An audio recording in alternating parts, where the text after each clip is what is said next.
Qu'est-ce qu'on attend d'un manager de transition quand on est DRH? On attend de lui qu'il soit opérationnel le plus rapidement possible. Et quand je dis opérationnel, en fait, il faut à la fois qu'il rende quelque chose, mais à la fois qu'il comprenne très vite la culture d'entreprise pour vraiment être efficace, comprendre comment ça fonctionne, les imbrications des services les uns les autres, justement ce qui va faire les particularités de l'entreprise. Donc il faut qu'il ait vraiment une habitude à rentrer dans un contexte le plus rapidement possible, aller à l'essentiel. C'est en cela que je parle de être opérationnel le plus rapidement possible.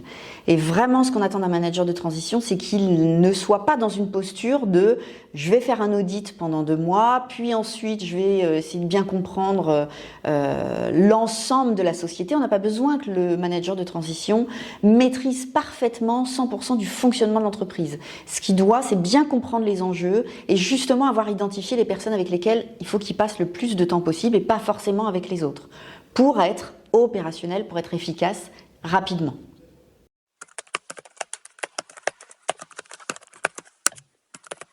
Qu'est-ce qui ferait que je reprendrais un manager de transition pour une deuxième mission? Ça m'est déjà arrivé d'ailleurs en l'occurrence dans ma carrière professionnelle.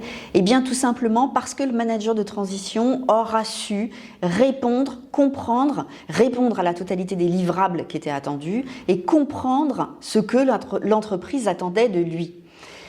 Pour être plus précise, je dirais que je pourrais très bien le reprendre sur des missions connexes, pas forcément la même mission, parce que ce qu'on aura identifié chez ce manager de transition, c'est sa capacité d'adaptation, sa capacité de compréhension des enjeux de l'entreprise, au-delà de ses compétences professionnelles, au-delà de ses savoir-faire.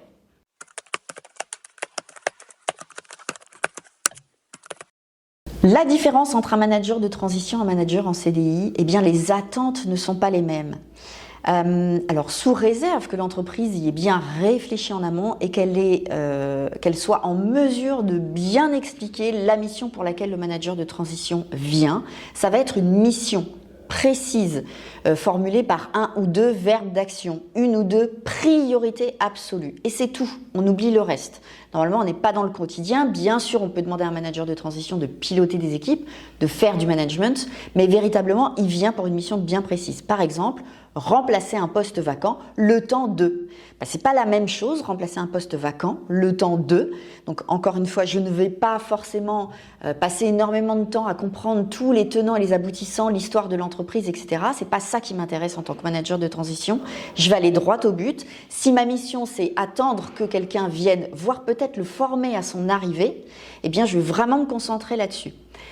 Un manager en CDI, il est là pour une longue période.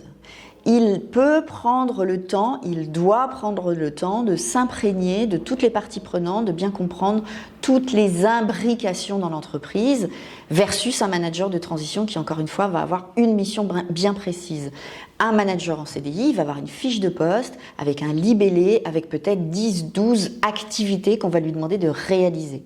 Pour moi, un manager de transition, il doit avoir une mission, peut-être 2, pas plus, bien précise, bien expliquée dans un contexte particulier.